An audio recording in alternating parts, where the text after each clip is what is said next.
e o espírito somos a mesma situação, o mesmo princípio intelectual. Então, se você começar a fazer esse treinamento, no instante do desligamento do corpo físico, ou como o senhor Allan Kardec fala, do desdobramento para a vida espiritual, você vai perceber. Você percebeu isso, Wagner?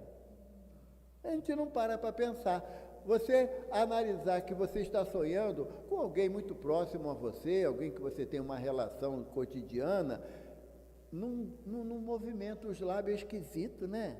A pessoa falar assim, né? Mas por quê? Porque a forma de comunicação do espírito é o pensamento. O espírito não tem boca, o espírito não tem orelha, não tem... A minha é grandinha, eu estou preocupado quando eu desencarnar se a minha vai diminuir um pouquinho. Né? A estética fica melhor, né? Mas o espírito não tem esses órgãos materiais que nós necessitamos para interagir um com o outro. Quando a pessoa reencarna com uma deficiência auditiva, é surdo, para que ele possa compreender, ter uma possibilidade de uma comunicação, se estabelece uma outra forma de comunicação, por gesto ou mesmo por escrita, porque muitas das vezes a pessoa que é cega e a pessoa está se comunicando, a gente tem um hábito de falar assim, você está me ouvindo? Não, ele é cego, não é surdo, fala numa tonalidade normal. Ou então, quando a pessoa é surda, fala assim, você está me vendo? Sabe? A gente tem dificuldade de interagir com alguém que tem alguma deficiência cognitiva de relação com a vida. Mas quando nós abandonamos o corpo físico através da experiência do sono, nós não precisamos dos órgãos de relação que nós temos no corpo. Embora, quando você sonha com alguém, não é, vê aquela pessoa durante o período do sono, você não está vendo o espírito da pessoa. Você está vendo um elemento que o senhor Allan Kardec denominou como perispírito. É algo que envolve o espírito, que vai ter a ação, vai ter influência sobre a matéria, porque a matéria, o corpo material é mais denso, mais consistente, mais grosseiro, e o espírito, não falar dos espíritos no livro dos espíritos, o espírito é diáfano, ele não tem uma consistência que pudesse agir sobre o corpo. Então, ele precisa de um elemento de ligação entre ele, espírito, e o corpo, que foi denominado pelo senhor Allan Kardec como perispírito. Esse perispírito, ele é formado no plano em que esse espírito irá atuar, irá reencarnar ou encarnar, como é o caso de nós quando chegamos aqui a primeira vez. Esse perispírito é realmente o intermediário entre essas duas ações. Por exemplo, o advento do celular é muito comum hoje, muito difundido em toda a sociedade. Mas se você não tiver dados móveis, você consegue se comunicar estando na rua com alguém em outro distante de você? Você precisa de ter os elementos necessários, que são os dados móveis, ou antigamente chamava de conta de telefone, né? Que hoje em dia a garotada nem sabe o que é isso. Mas um telefone de conta que favorecesse essa comunicação. Então, você mesmo estando na rua, você pode usar o celular para mandar uma mensagem via WhatsApp ou fazer uma ligação para alguém. O celular funcionaria semelhante ao perispírito. Eu quero falar com a Regina, minha irmã, mas aí ela está distante de mim, mesmo que eu grite, ela não vai ouvir. Eu sou o espírito, o meu celular, o perispírito, que eu ligo para o celular dela, que é o perispírito dela, e eu falo com ela, Regina, quero falar contigo. Oi, Evaldo, pode falar, estou ouvindo. É mais ou menos nessa analogia para a gente entender que o perispírito é o intermediário da vontade do espírito sobre o corpo. Quando uma pessoa entra num processo, como o senhor Allan Kardec, imagina um cara estabanado com isso aqui na frente. Os irmãos da internet vão falar assim, o perispírito já foi embora, o espírito não consegue dominar o corpo, mas de vez em quando eu vou esbarrar aqui, já conheço ele. O senhor Allan Kardec vem nos trazer essa percepção que, por exemplo, no instante da morte, a tão temida morte, quem é que tem medo de morrer? Eu tenho. Sabe por quê? Porque a morte me causa o temor da vergonha. Porque eu, como estudante da doutrina espírita, eu sei que eu preciso mudar meu comportamento em inúmeros detalhes dessa existência. E quando eu não reúno a vontade ferrenha da mudança, eu sei que eu não vou para o nosso lar quando desencarnado. Tenho certeza absoluta disso, porque lá vão um espírito já mais ou menos equilibrado, e não é o meu caso. Então, aquele que não tem medo da morte é porque ele não percebeu as condições que iremos chegar no plano espiritual, porque eu sei que, graças a Deus, aqui só tem espírito bom. O único que não presta sou eu. Só tem espírito bom, já evoluído, já espírito superior, mas no momento da morte é que nós notamos, quando há possibilidade da visão para esse momento, a consistência do perispírito. Porque no momento do desencarne, o corpo que está no processo final da vida, ele libera uma essência chamada ectoplasma, e ele começa a se condensar fora do corpo físico. Essa condensação é a forma perispiritual daquele corpo. Embora não seja muito agradável, mas não deixa de ser uma cena muito bonita, de ver que a finalidade da criação divina não é o extermínio da pessoa, não é o fato de que morreu, acabou, como pensávamos em outras jornadas aqui na Terra, é que é a continuidade da vida. Esse perispírito, ele tem a mesma conformação física. Quando eu sonho com meu pai, com a minha mãe, com meus irmãos que já desencarnaram, ou com um amigo que está na vida de relação, eu estou visualizando o perispírito dele. Por quê? Porque ele vai ter a mesma forma física do corpo que ele habita ou que deixou de habitar. Então ele vai aparecer. Se vocês tiverem um dia o desprazer de sonhar comigo, vocês vão me ver assim, do jeito que eu sou. Cabelo branco, orelhudo, narigudo, falando pelos cotovelos. Não vai mudar muita coisa dessa condição. Para quê? Para falar, eu sonhei com aquele moço que estava lá no centro no outro dia. Ah, meu Deus, tem que fazer prece para ele, porque está precisado. A percepção nossa no plano espiritual é semelhante à condição que nós temos hoje. Até porque, o seu nome, meu amor? Raquel, papai e mamãe estão na matéria ou já desencarnaram? Se seu pai surge para você no sono físico com a aparência de uma existência que ele teve há 200 anos atrás, você conseguiria reconhecê-lo como seu pai? Não. Por quê? Porque o nosso meio de comunicação, ainda aqui no planeta Terra, é visual. Então, para que eu identifique o espírito com quem eu estou tendo aquele momento de relação, ele tem que estar arquivado na minha memória física dessa existência. Aí a Raquel vai falar, gente, sonhei com o papai. Aí alguém, puxa, como é que está vovô, como é que está papai, como é que está meu irmão? Vai querer saber detalhes. Agora, se apresenta uma aparência de existências anterior à atual, vai falar, eu sei com uma pessoa que eu não conheço, não. Era até agradável, demonstrava ter um carinho por mim, mas eu nunca vi. Por quê? Porque são aparências diferentes daquela relação que nós temos. E essas relações vão transmitir o princípio de uma sensação como aquele espírito se apresenta. Não sei se vocês já tiveram oportunidade de sonhar com algum irmão que desencarnou em graves sofrimentos de mais variadas ordens. Eles vão se apresentar num quadro perispiritual também do mesmo sofrimento que eles tiveram no plano material. Se enveredaram pelo caminho do engano, do suicídio, eles vão se apresentar para nós, pela vidência ou através do sono físico, naquelas condições em que eles cometeram a ação do suicídio e eles sofrerão as reações dessas sensações. Por quê? Porque tudo que nós fazemos no plano físico impressiona o nosso perispírito. Aí perispírito nós podemos falar nosso, porque é da individualidade que nós somos os espíritos, mas temos um perispírito, como temos um corpo físico.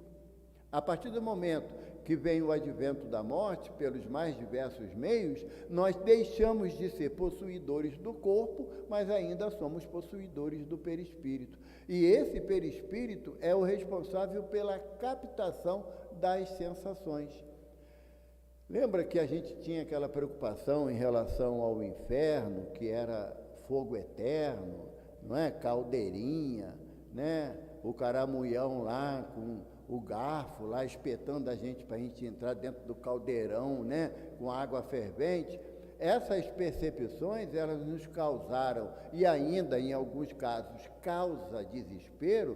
Por quê? Porque nós achamos que uma vez desencarnados, estaremos com as mesmas sensações do corpo físico, e não. É por isso que a ciência humana diz que toda dor é subjetiva. A dor não é nada objetivo.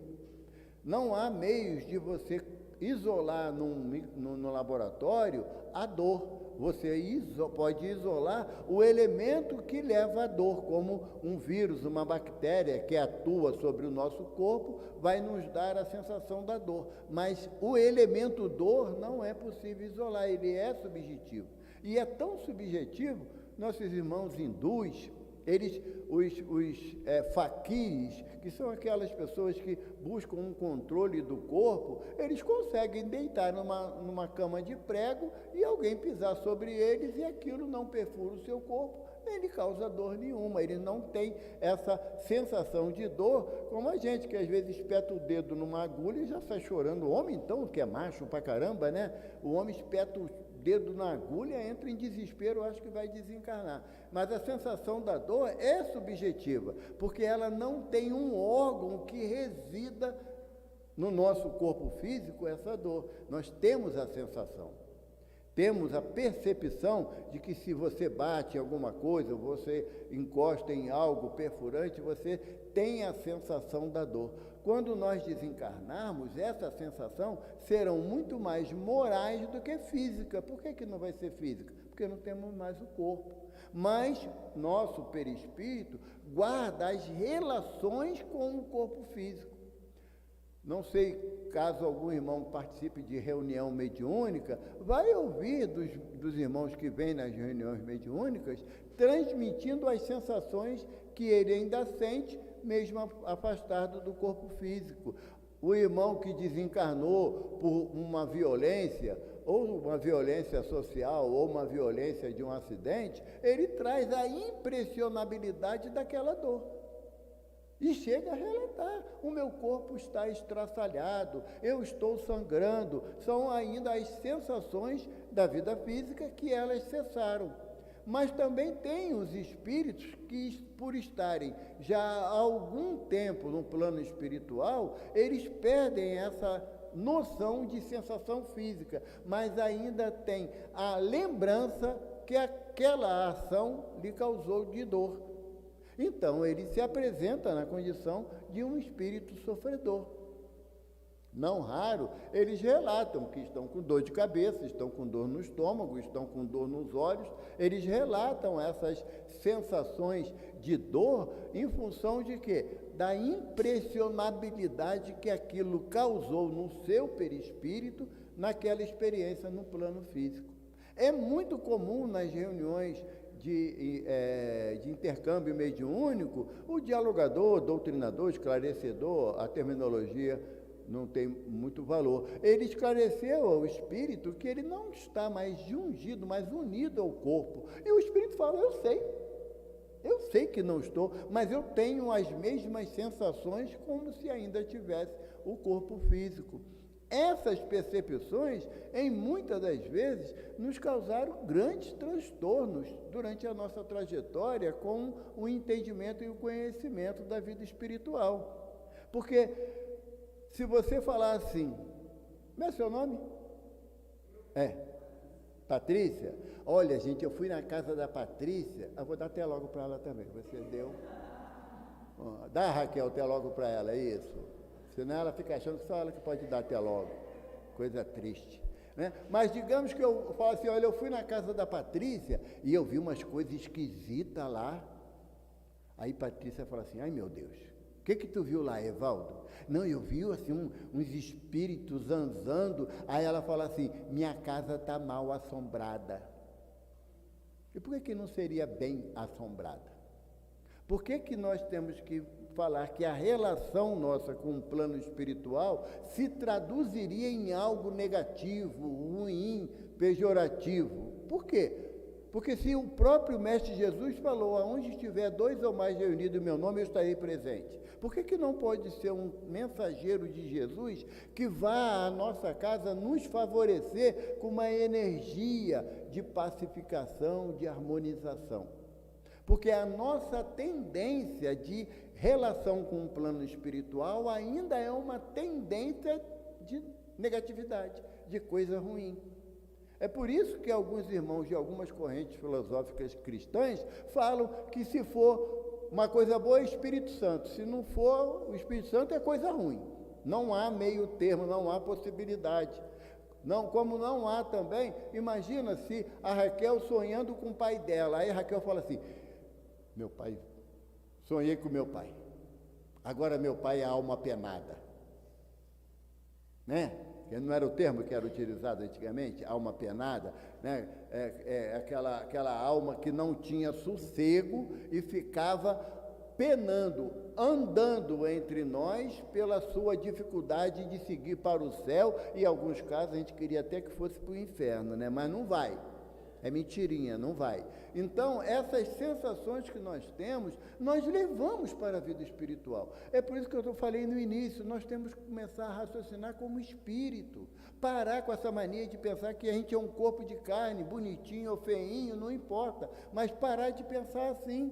Porque nós vamos ter que deixar esse corpo, ou no cemitério, ou no crematório, não importa, mas teremos que largar esse corpo, porque nós, como essência, como espíritos imortais, continuaremos a nossa jornada. Inúmeras comunicações de irmãos que já retornaram ao plano espiritual através do fenômeno da morte, sempre se apresentam com dificuldade de entendimento. O que não seria adequado é que nós, espíritas, também chegássemos na espiritualidade com essas mesmas dificuldades de entendimento.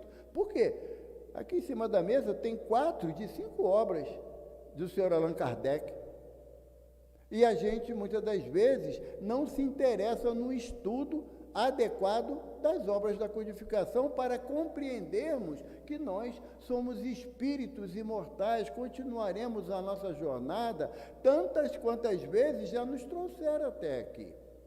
Em épocas recuadas, nós tínhamos muitas dúvidas em relação ao retorno à espiritualidade através do fenômeno da morte. Hoje temos condições de ter um entendimento muito mais apurado. Hoje temos a condição de, quando alguém fala sobre nós, sobre o fenômeno da morte, nós tenhamos o equilíbrio necessário para tratar o assunto com normalidade. E não entrarmos em desespero quando nós visualizamos ou temos a notícia de que algum familiar, alguém próximo de nós, retornou à espiritualidade, porque é o natural de todos. Daqui a 100 anos, nenhum de nós estaremos na matéria. É fato isso. É fato, a não ser que a ciência progrida de tal forma que o homem chegue a 120, 150 anos. Ou então, quando desencarnar, quiser reencarnar encarnar em Saturno, Saturno é 500 anos, cara. Olha só que maravilha. A infância leva 6 meses. Já pensou, Regina?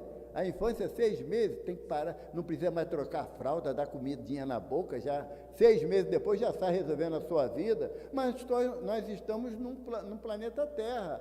Aqui, caso ainda não tenha percebido, é um plano de prova e expiação, para espíritos que são recalcitrantes no erro. O que é isso? São espíritos que, apesar de terem a oportunidade de estudar a doutrina espírita e o Evangelho de Jesus, continuam a querer ter opinião. Eu sou assim e não mudo. Não adianta. Nasci assim, da Gabriela, né? Nasci assim, cresci assim, vou desencarnar assim, vou voltar para o umbral assim, porque não mudo. Então, esse ensaio teórico que o Sr. Allan Kardec nos traz, no Livro dos Espíritos, na questão 257, eu recomendo, se alguém tiver oportunidade, chegar em casa, dar uma lida. É um texto longo, mas extremamente interessante e esclarecedor. Porque Kardec coloca na humildade do codificador como um ensaio teórico. Ele não fala que é uma análise profunda sobre as sensações do espírito. E ele bota sensações. Sabe por que ele bota sensações nesse 257? Você pega lá no Evangelho segundo o Espiritismo, a lei de amor. É um texto do Espírito Lázaro. Lázaro fala assim para a gente na lei do amor. No início, o homem tem só instinto. Aí, olha só, avançado e corrompido tem sensações. Evoluído e depurado tem sentimentos. E o ponto elevado do sentimento é o amor. Então, eu estou aqui falando que nenhum de nós tem sentimento ainda, só sensações. Por quê? Porque ainda não somos avançados e depurados. Se alguém se achar que é espírito superior, por favor, levanta a mão que eu vou aí, que eu sou doido para abraçar um espírito superior. Eu só encontro espírito inferior igual a mim, cara, é uma tristeza, né? Por quê? Porque essas sensações que o senhor Allan Kardec fala, ela é uma percepção do espírito evoluído e corrompido. Por isso que tem sensação. Eu, quando olho para o Wagner, parece um bom menino, né? Parece um bom menino. Na panela de pressão, com agrião, batata, show de bola. Meia hora vai ficar molinho. Por quê? Porque as nossas percepções das nossas sensações, elas são muito fugazes. E olha só, às vezes, aquela pessoa que você ama absurdamente, amanhã é seu maior inimigo. Isso é fruto da sensação, não é fruto do sentimento. Porque Lázaro fala que o sentimento elevado a mais altas instâncias é o amor. Não o amor, ele fala, não o amor dessa relação tão frágil que nós temos, mas o amor que Jesus veio nos ensinar. E quando ele fala assim no final desse parágrafo, e quando Jesus pronunciou a santa palavra amor, os mártires foram para os circos. Quem aqui de nós já ama o suficiente alguém? Não vale filho. E no meu caso, não vale neto. Que neto eu perco a minha linha legal. Filha eu já estou descartando. Quem quiser pegar tem 4 lá. Agora neto eu não empresto nenhum. Mas quem de nós, além dos nossos amores, no caso, né, vou quebrar o galho de vocês, vocês são novos, não tem neto ainda, dos filhos e do neto, a ponto de dar a sua vida por um amigo? Aquela pessoa que você criou uma relação de amizade, bacana pra caramba, tu liga para ela 2 horas da manhã, a pessoa te atende, e tem que ser muito amigo, né não? Mas a ponto de dar a vida por ela, a gente vai pensar direitinho. Poxa, eu gosto muito da Isabela, né? Mas da minha vida por Isabela, o que vai ser dos meus netos? Sabe? A gente começa a colocar um condicionamento, não é esse amor que Lázaro fala na lei do amor, é o amor que Jesus veio exemplificar por nós, porque nos ama de tal forma que deu a sua vida por amor de nós. Então, a gente já tem esse amor? Não. Em relação a esse sentimento, ao amor, eu gosto muito da tradução que os gregos deram para a palavra amor, ou para o sentimento amor. Para os gregos, existem 3 sentimentos para a mesma palavra. Tem o amor filo, o amor eros e o amor ágape. Não foi o padre Marcelo Rossi que inventou o amor ágape, foram os gregos. Tá? No amor filo, é aquele amor de relação, de amizade, de querer bem, de gostar de estar envolvido com as pessoas.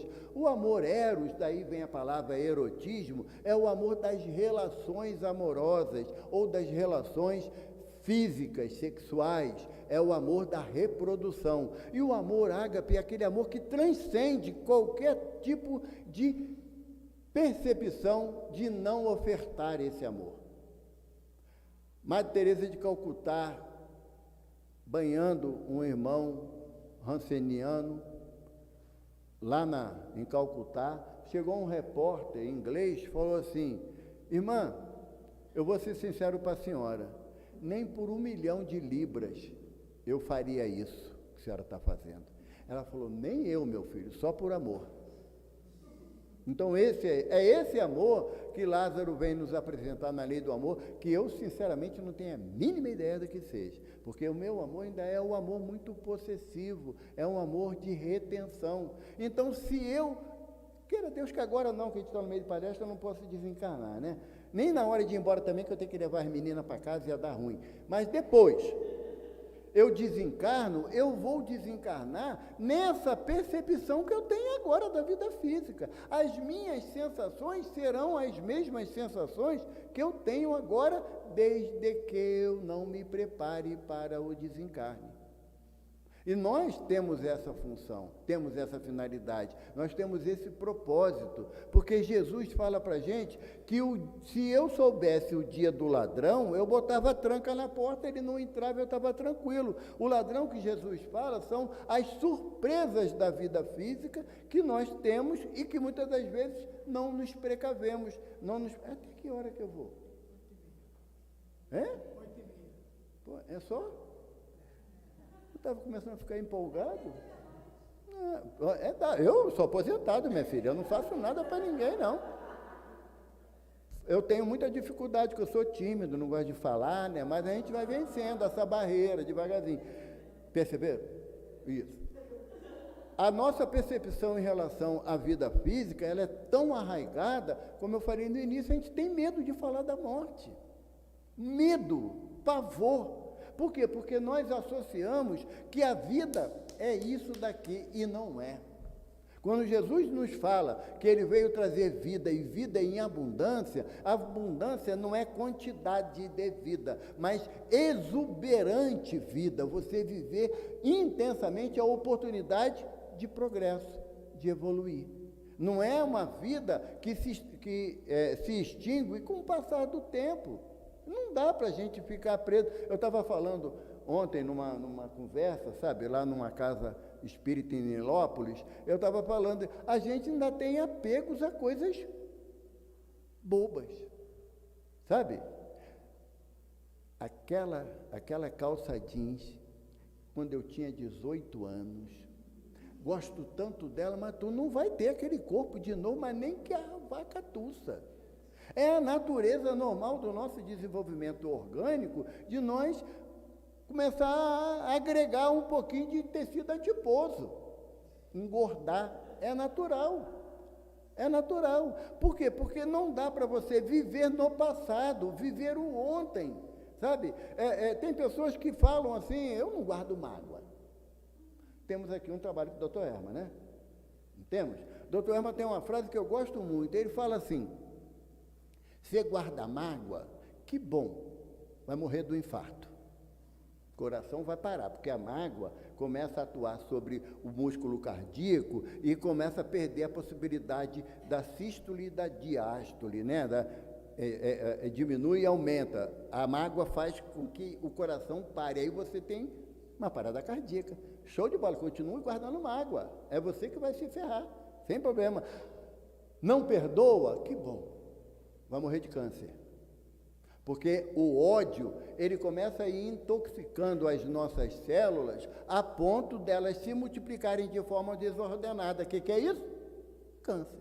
O que o Dr. Herman fala para a gente, às vezes, a princípio, é um pouco chocante. O que ele fala? Que as nossas sensações como espíritos imortais influem no nosso corpo, vão causar danos ao nosso corpo. Então, quando eu não aprendo a me distanciar daqueles sentimentos que eu sei, e todo mundo sabe que guardar mágoa não é bom. Já temos essa consciência. Tem pessoas que falam assim, eu não guardo mágoa. A Regina, ali, minha irmã, eu não guardo mágoa. Mas no dia 18 de dezembro de 1971, você falou isso, eu não esqueço, mas não guardo mágoa. Não dá para enganar a gente mesmo. Entende? A gente fica querendo criar situações como querendo justificar uma coisa que nossa consciência não justifica. Não temos mais como nos enganar. Joana de Ângeles fala para nós sobre o reflexo do ego. Eu vou confessar, eu espero que a mentora Joana de Anjos, não escute isso que eu vou falar. Mas tem hora que eu me irrito. Esse negócio de reflexo do ego é uma tristeza. Sabe por quê? Porque todas as vezes que eu encontro um defeito em você, é sinal que em mim ele está gritando. Por isso que eu reconheço no seu. Jesus caminhando com os apóstolos, Humberto de Campos fala isso no livro, se eu não me engano, Cartas e Crônicas, não tenho certeza. Mas Jesus caminhando com os apóstolos, e os apóstolos falaram assim: mestre, desvia o caminho, porque ali na frente tem um cadáver de um cachorro, e já fede. E o mestre fez o quê? Desviou? Não, foi lá ao encontro do cadáver. Quando chegou lá, Jesus se abaixou, ficou olhando, aí falou assim: que dentes lindos ele tinha. Porque quando você consegue transpassar a barreira dos defeitos alheios, você encontra beleza no outro, onde a gente comumente não encontra. Isso é transformar as tuas sensações. Por quê? A percepção que se tinha e ainda se tem, o espírita sabe que não existe inferno, sabe disso, mas que os nossos inimigos vão para o umbral, vão, né? Não é? E qual é a percepção que se tem do umbral? Um lugar obscuro, aonde não chega a luz do sol e nem da lua, não chove e não tem ventinho fresco para quem é calorento. Quem é friento, vem geada, sabe? Porque é o oposto daquilo que a gente deseja, né? E o umbral é um lugar que é onde não tem, olha só, não tem cama, gente. Não tem cama, quando tu deita tem espinho. Olha só que terror, não é? Tu vai beber água, a água se transforma em lama. Por quê? Porque a nossa ideação mental é de lugar de sofrimento. E lugar de sofrimento vai ter baile funk, pagodinho, uma cervejinha espertinha, geladinha, um churrasquinho de fim de semana? Não, porque não causa sofrimento. Ó, já vem as fichinhas. Eu vou mostrar para todo mundo, ó. Vou mostrar. Esse aqui é delicado. O nosso, lá na nossa casa, é um papel desse tamanho, né? Grandão, assim. Ainda, não é 15 não, é 5 minutos. Aí outra vez que levanta e acabou, se vira, sai daí. Aqui ainda é mais delicado ali, 15, 10, 5. Então, a nossa ideação em relação ao umbral é uma ideação de causa de sofrimento, porque a danada da consciência é pesada. Eu sei que eu tinha que perdoar, não perdoei. Eu sei que eu tenho que amar os inimigos, a proposta é de Jesus. Jesus fala assim para os discípulos: se quiserdes ser perfeito como o Pai que está no céu, amai os vossos inimigos. Para a gente amar os amigos tem hora que não dá. A gente torce o nariz, lá vem aquele de novo, vai lá, vai falar da mesma coisa, quer ver? A gente não tem lá grande paciência com aqueles que a gente considera amigos. Como é que vai amar? Amar os amigos, os inimigos, não é você andar de braço dado, eu estou aqui com o Val. Essa existência a gente está tomando jeito, né? Não é andar de braço dado com o inimigo que Jesus está propondo, não. É você não se alegrar com as coisas ruins que aconteceram com ele. Porque o que é comum falar? Olha, tá vendo? Castigo vem ao WhatsApp, não é mais a cavalo, não. Cavalo é ultrapassado, né? Olha só, Deus não dorme, né? Aqui assim, fez aqui, pagou aqui. Isso daí é o sentimento que nos distancia do sentimento de amor. Então, quando eu estou à porta da desencarnação, e nós homens enfrentamos vários momentos de pré-desencarnação, basta dar uma topada no chão, acha que vai desencarnar de dor. A mulher não, bota um filho no mundo e acha que ainda foi um momento maravilhoso para ela, que não esquece nunca. Mas esse sentimento de finitude que a vida física nos oferece, faz com que na nossa avaliação de conduta, nós não podemos esperar um bom lugar quando desencarnarmos. Por quê? Porque a nossa relação com a vida física é de posse. É de posse. Nós dificilmente falamos que somos um corpo, um espírito que tem um corpo. Normalmente nós falamos que somos um corpo que temos um espírito. Eu fiz a pergunta aqui no início, tinha pouca gente, mas vocês permitem eu perguntar a mesma pergunta novamente? Repetir? Quem aqui acredita que tem um espírito? Levanta a mão, por favor. Que tem um espírito? Que você tem um espírito? Escutaram isso, eles estavam prestando atenção lá fora, não foi? Porque nós não temos um espírito, nós somos um espírito, mas entre saber e portar-se dessa forma, uma distância abismal. É uma distância abismal, porque eu não consigo perceber vida sem o corpo físico. Tanto que aí a gente ainda fala assim, não, porque na vida verdadeira, aqui não tem nada de falsidade. É uma vida real, aonde se ama e se odeia, aonde progride e estaciona, porque ninguém regride. Então, enquanto nós não tivermos essa noção de tempo e espaço, tá bom?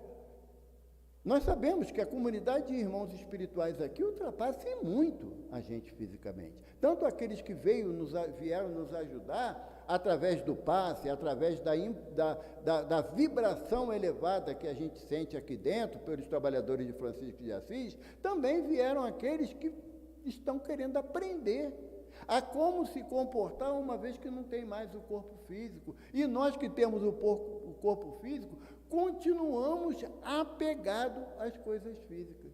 A gente não se dá o direito de pensarmos na condição de espíritos imortais. Quando eu desencarnar, eu nunca ouvi ninguém falar assim, quando eu desencarnar, se Deus quiser, fala. A gente não fala.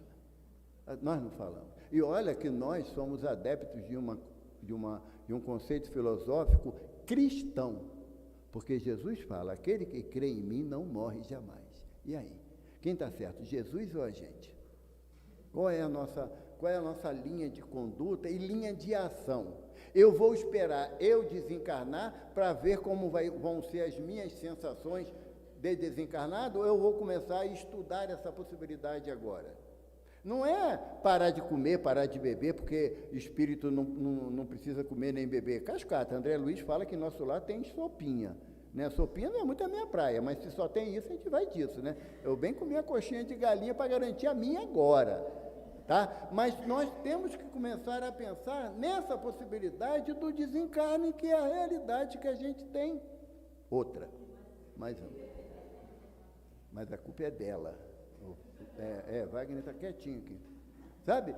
Nós temos que pensar nisso. Por que ter tanto temor da morte de algo que é inevitável? Vai adiantar se não pensar na morte dura mais? Não vai. Não vai. Então, esse ensaio teórico que Kardec faz na 257 é para começarmos a analisar como eu vou me comportar quando terminar a minha jornada física. Para dar um alento, assim, para terminar, um alento, uma alegria, o Divaldo Pereira Franco, na década de 80, ele recebeu uma mensagem de Dr. Bezerra, onde o Dr. Bezerra disse que ele recebeu a incumbência de Maria de Nazaré de solicitar a Eurípides Barçanufo, que no Hospital Esperança, que é a colônia espiritual que Eurípides dirige, né, no Hospital Esperança, serem construída uma ala com algumas enfermarias, com uma quantidade em cada enfermaria não inferior a 2.000 leitos, para abrigar espíritas enlouquecidos quando chegam na espiritualidade. Porque a gente vai falar assim, tudo que falaram lá no NEFA é verdade. E eu perdi a oportunidade de me preparar para essa verdade. Porque André Luiz fala para a gente no livro Coragem, esclareça-te com a verdade antes que ela te surpreenda. Então, todas as vezes que eu me apego em excesso com as sensações do corpo físico, mais eu estarei dificultando o meu desencarne. Porque, relembrando, Emmanuel fala, morrer, todos irão morrer, porque é uma contingência natural da vida física. Agora, desencarnar que é o problema. Vocês vão, cemitério mais perto de Ricardo de Albuquerque, né? Não é? Vai lá com um médium vidente, tá? E pergunta para o médium quantos espíritos e há quanto tempo eles estão atrelados ao agora esqueleto do corpo que eles habitavam, porque não entendiam a continuidade da vida como sendo de imortalidade. Essas sensações nós podemos mudar aqui. Basta para isso lermos, estudarmos e aplicarmos o estudo que nós fazemos das obras de Kardec, do Evangelho de Jesus, das obras complementares, na nossa vida. Por mais que Francisco de Assis nos ame, ele não poderá nos retirar do nosso egoísmo, porque, afinal de contas, é amando que somos amados. É compreendendo que nós somos compreendidos. E essa percepção ainda está um pouco longe da gente. Mas, como está escrito lá no livro Ave Cristo, no finalzinho do livro, a personagem Blandina, conhecida no meio espírita como Meimei, né? Blandina fala para o pai Tassiano que o pai não conseguia compreender Jesus, porque tantas pessoas sacrificavam a vida por amor a Jesus. E Blandina fala assim para ele: pai, Jesus é o amor que espera sempre. E ele vai esperar pelo nosso despertar. Evidentemente que ele não pode suprimir as consequências dos nossos atos, nós teremos que enfrentar. Mas Jesus anseia que nós aprendamos as suas palavras e seus exemplos, para que quando chegar o momento do desencarne, seja uma passagem com vitória para a vida espiritual. E aí sim, aquele que está pensando que morreu vai descansar, tem a doce ilusão, porque depois da passagem pelo corpo físico, quando temos consciência das nossas possibilidades, gente, é igual o professor Eurípides, nos foi falado uma oportunidade, que Eurípides Barçanufo, eu vou falar, tá bom? Ele tem 5 minutos de férias por ano. E nesses 5 minutos, ele implora a Jesus que lhe dê a oportunidade de ajudar alguém. 5 minutos. Então, quem acha que vai morrer, vai descansar, é bom tirar o cavalinho da chuva. Porque Jesus fala que a seara é grande, os trabalhadores são poucos. Mas se estivermos apegados ao corpo físico, se estivermos atrelados ao corpo físico, nós sentiremos uma dificuldade absurda de continuar a nossa jornada, porque Deus nos criou para sermos felizes. E só seremos felizes, dizem o espírita Kardec no Livro dos Espíritos, só seremos felizes quando cumprirmos a lei de Deus na sua totalidade. Quando dela nos afastamos da lei de Deus, somos infelizes e na nossa infelicidade praticamos o mal. Então optemos pelo aprendizado que essa doutrina nos oferece na prática do bem e do amor e da caridade fraterna. Lembre-se que nós estamos na casa de Francisco. Francisco, ele caminhando pela Úmbria durante o inverno, e o inverno naquela região é muito rigoroso, temperatura de menos 20, né? Às vezes menos 30, e Francisco andava apenas com uma túnica, uma sandália de couro e a corda à cintura, para lembrar que ele estava sempre preso a Jesus. E eles andando, aquela friagem absurda, olharam de longe, viram uma construção, e os dois acompanhantes falaram: pai Francisco, estamos salvos, uma casa. E foram naquela direção, chegou lá, era um convento, olha que maravilha. 3 franciscanos, no meio do nada, acharam um convento, bateram na porta, ninguém atendeu. Bateram de novo, nada. Na terceira vez, com mais insistência, abriram ali a vigília, né, a portinhola, e aí o franciscano falou: somos nós, pai Francisco e nós. Que Francisco? De Assis. Tá, aqui, no meio do nada, fechou a portinha e entrou. E os dois olharam para Francisco: e agora, pai Francisco? Pai Francisco tirou a túnica que cobriu o seu corpo e começou a dançar. Eles falaram: enlouqueceu. Aí Jesus falou assim: danço porque a partir de agora estamos 100% nas mãos de Deus. E nele eu confio, não nos homens. Passou um tempo, abriram a portinhola, a madre soube da informação, mesmo que não fosse quem eles imaginavam que fosse, mas eram filhos de Deus que precisavam de abrigo e foram acolhidos. Francisco soube vencer a densidade da matéria por amor ao Cristo. Graças a Deus.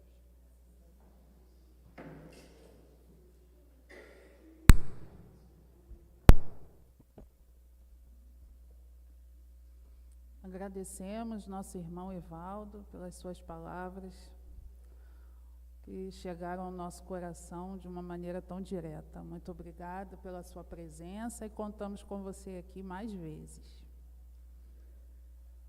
Vamos continuar então, passar para a segunda parte da nossa reunião, onde será feita a leitura do Evangelho segundo o Espiritismo e o comentário pelo nosso irmão Wagner. É o capítulo 10, Bem-aventurados os que são misericordiosos, o item 17. Sede indulgentes com as faltas dos outros, quaisquer que sejam. Julgai com severidade unicamente as vossas ações.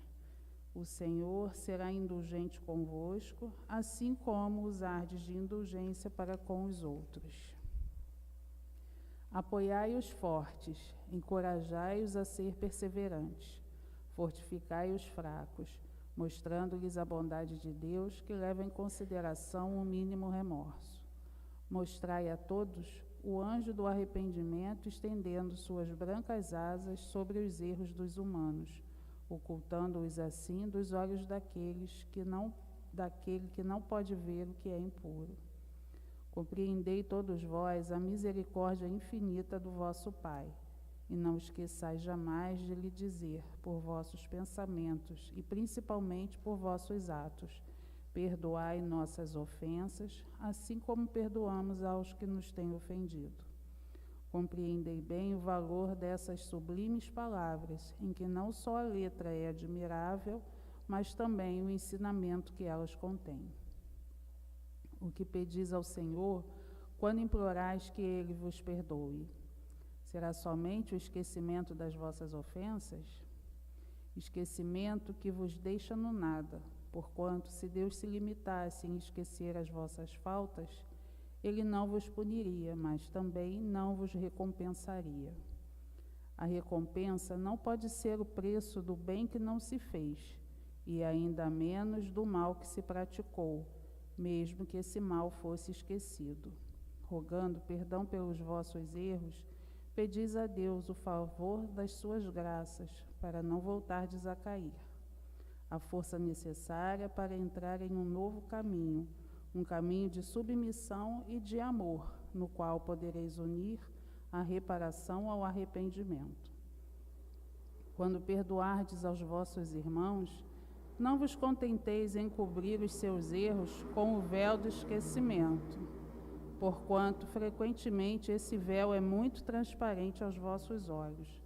Juntamente com o perdão, oferecei-lhes o amor. Fazei por eles o mesmo que pedis a vosso Pai Celeste que fazes por vós. Substituí a cólera que desonra as criaturas pelo amor que as purifica. Pelo exemplo, pregai essa caridade ativa, infatigável, que Jesus vos ensinou. Pregai-a como Ele mesmo o fez durante todo o tempo em que viveu na terra, visível aos olhos do corpo, e como ainda a prega incessantemente, desde que só é visível aos olhos do Espírito.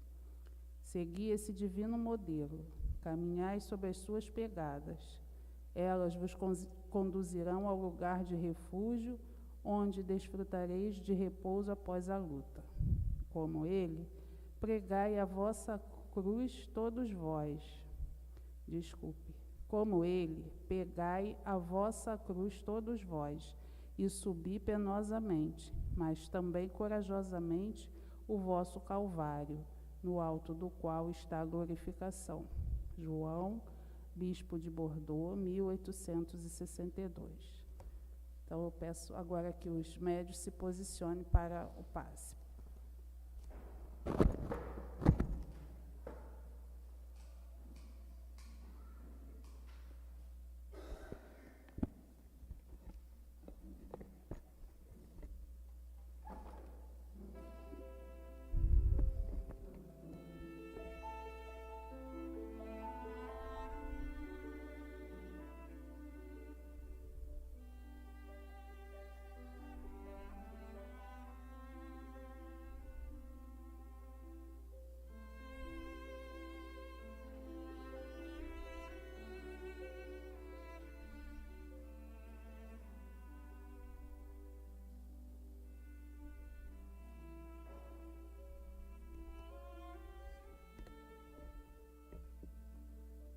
Deus nosso Pai, Mestre Jesus, nosso amigo de todas as horas,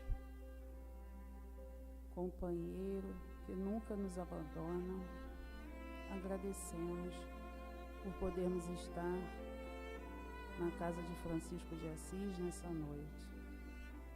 Possamos então, Mestre Jesus, participar do momento do passe, receber essas vibrações de amor, de carinho, que a espiritualidade vem dividir conosco. Envolva os nossos médios, para que eles possam ser os intermediários necessários a essa espiritualidade. Que seja um momento abençoado, que venha fortalecer a nossa alma, nos reequilibrar e trazer paz. Que assim seja, graças a Deus.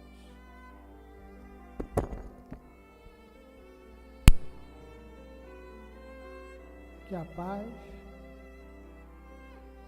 o amor e a luz do nosso querido Mestre Jesus esteja sempre envolvendo os nossos corações. A mensagem do amigo espiritual João, bispo de Bordeaux, faz-nos lembrar de uma de tantas lições maravilhosas do nosso querido pedagogo divino. Mestre amado divino estava numa praça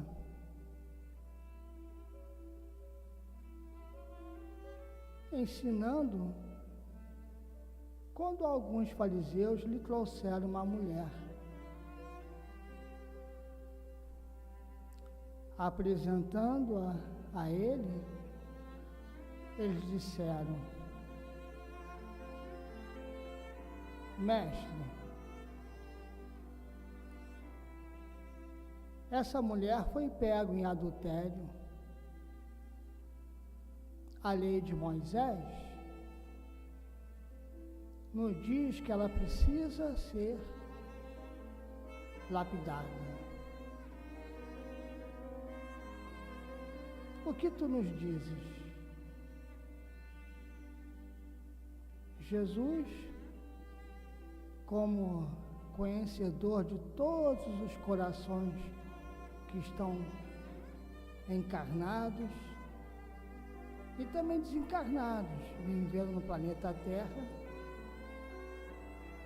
olhou para eles, olhou para o chão, começou a escrever.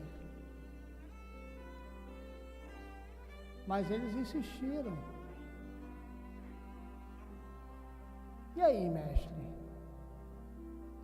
O que tu nos fala? Aí Jesus olhou para eles, e ali ele estava olhando para todos nós, misericordiosamente, e disse: aquele que atirai, aquele que nunca errou, que nunca pecou, que nunca magoou ninguém,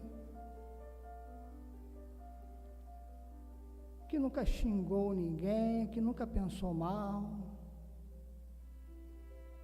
Aí já são nossas palavras, né? Aquele que nunca teve raiva, inveja, que nunca teve maldade no coração por alguém, atire então a primeira pedra. O mais interessante é que nos diz a história que os primeiros a soltarem as pedras foram os mais velhos.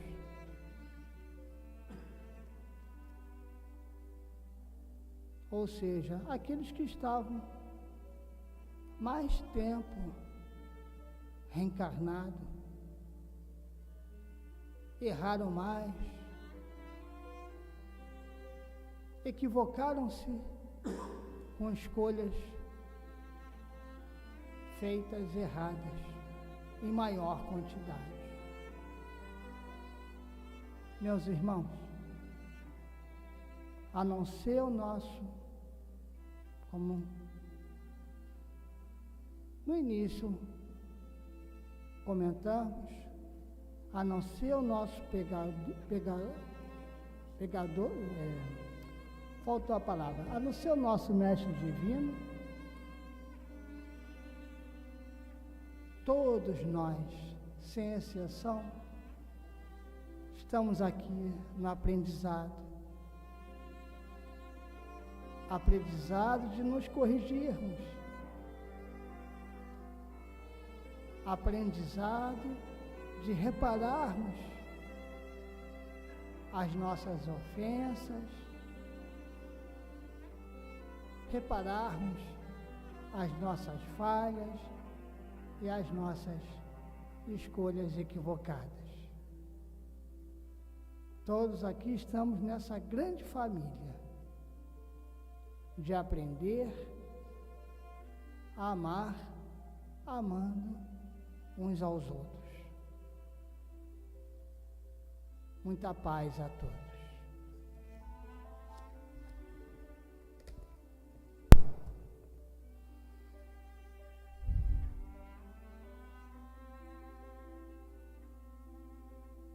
Mestre Jesus, muito obrigada por essa noite abençoada, por esses momentos de estudo, pelo aprendizado, pelo ambiente calmo, agradável, em que nós estamos imersos. Obrigada pelo passe, pela água fluidificada que vamos beber. E obrigada, Mestre, pela vida, e porque nesta encarnação conhecemos a doutrina dos Espíritos. Muita gratidão, Mestre Jesus, que estamos aqui hoje, escolhemos esse caminho de paz, de aprendizado, que possamos levar aos nossos lares um pouco dessa ambiência e pacificar também os que estão lá, a nossa casa, e que nós possamos continuar com esse espírito de aprendizado e de força. Esteja sempre ao nosso lado, Mestre Jesus. Muita gratidão à espiritualidade da casa. Graças a Deus.